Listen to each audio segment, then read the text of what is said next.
We did not begin within a spiral galaxy, but we began at its edge. It felt distant, even permanent, yet at times close enough to feel within reach. Humanity did not become what it is by growing up deep inside a dense disk of radiation noise and constant stellar interference. We matured in a place where individual star systems were stable, even as the galaxy itself was being pulled apart. A small one? A dwarf galaxy hanging just off the edge of something much larger. From here, the sky was never abstract. The Milky Way was not a band. It was an object, a structure, a rotating wall of light and dark that dominated half the heavens. And beyond it, Andromeda loomed even larger, slower, heavier, patient. We grew up knowing two things from the start. We were not central, and nothing stayed still, and we were not alone in that position. Other dwarf galaxies drifted nearby, visible and measurable, each caught in the same long gravitational patience. We understood early that what awaited us was not unique, but part of a larger pattern playing out across the dark. The turning point was not a single moment or a single discipline. It was a progression. Biology came first, then culture and philosophy, and only then engineering. Not because anyone planned it that way, but because that is how humans change along evolutionary timescales as biology reshapes culture, psychology, and technology alike, regardless of what they believe they have escaped. The new Age Orion Project did not appear suddenly, nor did it feel radical at the time. It felt familiar, almost conservative. It emerged from a long-standing human preference for systems that could fail without dying. Long before we left planets behind, we learned to distrust elegance. We built machines that assumed parts would break. Aircraft with redundant control systems. Power grids that rerouted themselves around failure. Software designed to degrade instead of collapse. Even our earliest spacecraft were built around the expectation that something would go wrong and that the people inside would have to fix it. Orion fit that instinct perfectly. It did not promise impossible speed. It did not depend on physics that only worked on paper. It scaled with industry, not miracles. Nuclear pulse propulsion was crude in concept but honest in execution. Energy was externalized. Failure was local. Engines could be shut down, replaced, or ignored while the rest of the system continued to function. What mattered was not efficiency in the abstract, but survivability over centuries. There is a quiet irony here that only became clear much later.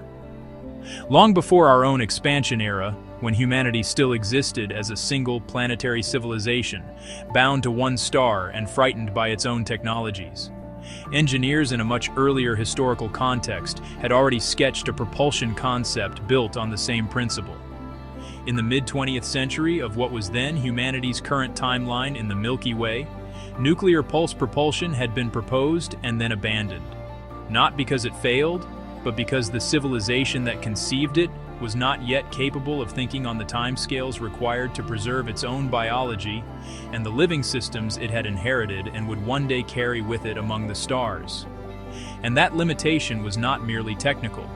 It was cultural, psychological, ethical.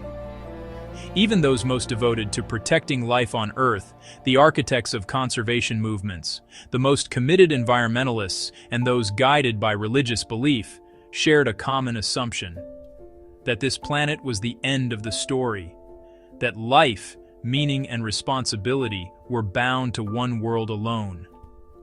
The idea that preserving Earth's biosphere might one day require carrying it beyond Earth itself felt at the time not like stewardship, but like betrayal. That realization, more than the engineering, proved to be the hardest step of all. From the perspective of a dwarf galaxy, that early idea does not feel like an origin. It feels like a premonition. The New Age Orion Project was not a revival. It inherited no blueprints, no institutions, no continuous tradition. It arrived at the same solution because the constraints were the same and the mindset had finally changed. When distance is vast and time is abundant, reliability beats elegance every time, in nature and in technology. Most alternative drives failed a simple, unspoken test. They worked only if everything worked, or they only worked in theory. Orion worked even when things went wrong, with existing technologies and industrial capabilities. There was also a deeper reason it appealed to us, one that rarely appeared in official design documents. Orion did not demand urgency. It did not push us toward reckless expansion or heroic leaps. It treated distance as a fact and time as a resource. We did not need ships that could cross the universe within a lifetime. We needed ships that could operate for centuries, seed infrastructure, fly from point to point, and remain useful to generations who would never see their point of origin again. The new Age Orion Project was not a miracle project. That is why it worked. It did not rely on exotic physics or fragile assumptions. There were no FTL speeds, exotic wormholes, jump drives, or flux capacitors. It relied on industrial reality. Controlled nuclear pulse propulsion scaled down into arrays. Many engines instead of one. Redundancy instead of elegance. Each ship was not fast by mythological standards, a few percent of light speed at best. But it did not matter. We were not trying to cross intergalactic voids. We were filling in what was already close. The real breakthrough was not speed. It was reliability over centuries. Engines that could be repaired and refueled in flight. Hulls designed to absorb failure rather than avoid it. Crews treated not as payload, but as part of the control loop. That choice reshaped everything. Ships were designed to remain stable under human error, hesitation, fatigue, and improvisation. Systems assumed intervention would be late, partial, or wrong, and remained functional anyway. Humans were noisy sensors, unreliable actuators, and unpredictable decision-makers, but also adaptive ones. Any system that required correct human behavior in order to survive was considered unsafe by definition. These ships began as explorers, but in retrospect they were seeds.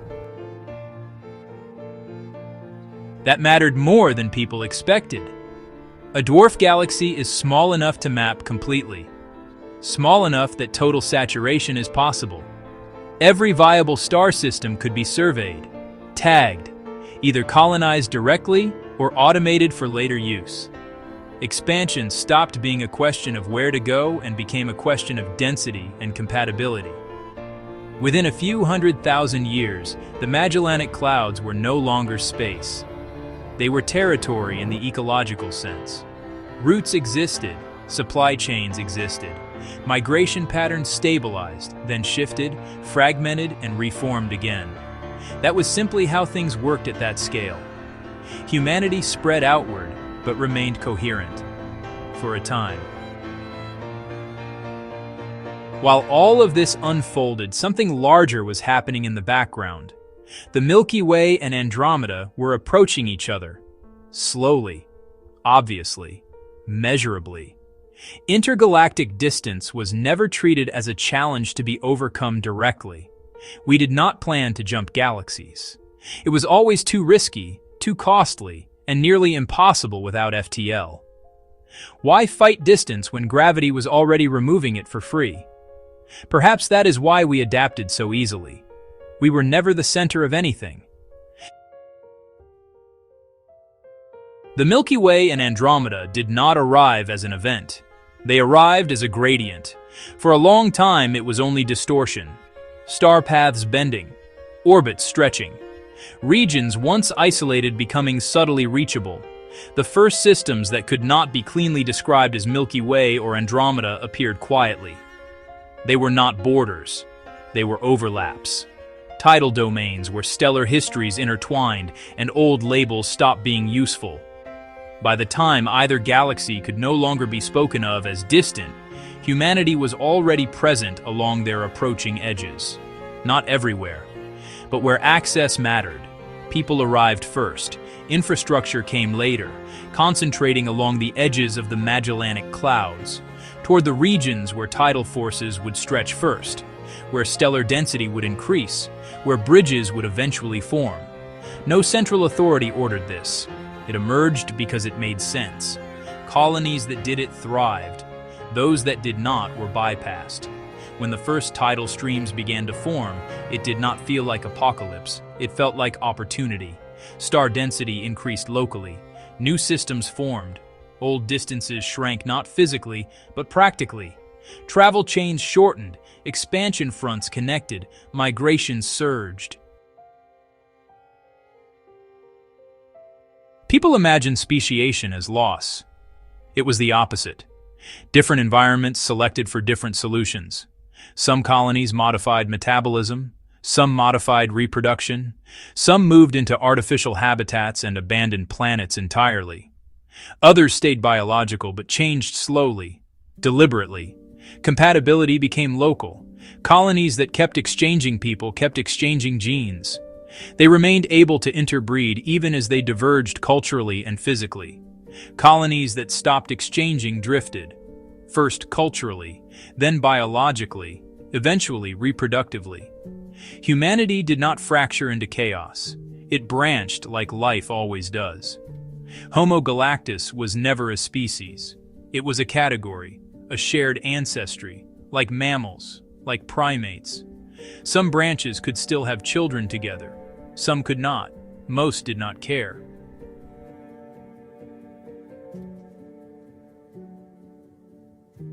There were empires. Of course there were. But they were never galaxy-wide. They were bounded by travel time, by genetic exchange, by cultural coherence, by how long it took a message to matter. An empire was not defined by borders. It was defined by gradients, where movement was cheaper than separation, where shared standards still made sense, where memory still connected cause and effect. When those gradients broke, the empire dissolved quietly. There was always drama and loss at the local or planetary scale, but in the larger view, there was no true collapse, only decoherence. New ones formed elsewhere. This happened again and again. Local did not mean insignificant. Entire colonies could be erased. Habitats could fall silent.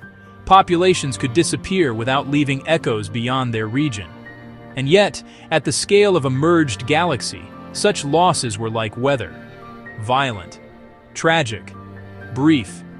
They scarred places, not the whole. We did not conquer the larger galaxy. We expanded into it. By the time the spiral arms truly interpenetrated, we were already there. Not everywhere, but at the junctions, the corridors, the places where movement mattered. From the inside, it did not feel like galactic real estate doubling overnight. It felt like the universe finally admitting what had been obvious all along. Scale belongs to those who wait. There was no moment where everyone agreed on what we were. Some branches merged back together through exchange and adaptation. Others diverged so far they could no longer recognize each other as kin. Some abandoned biology almost entirely. Others doubled down on it. What survived was not law. It was compatibility. Shared navigation frames, shared physics references, shared memory systems, not enforced, just used. Those who aligned could move, trade, migrate, reproduce. Those who did not usually drifted away, though exceptions always existed. Individuals crossed boundaries, ideas leaked. Genes traveled where cultures did not. Perfect separation was rare and never permanent. Looking back now, the irony is obvious. Civilizations shaped by proximity to the center believed scale belonged to those closest to it. It never did. Scale belonged to those at the edge, to those who could see structure as structure, to those who understood that expansion is not speed, but timing. We did not become vast by rushing outward. We became vast by being in the right place when distance collapsed. Homo galactus did not conquer the galaxy. It evolved with it. And from here, in the quiet light above the old spiral plane, that always felt like the most human thing we ever did.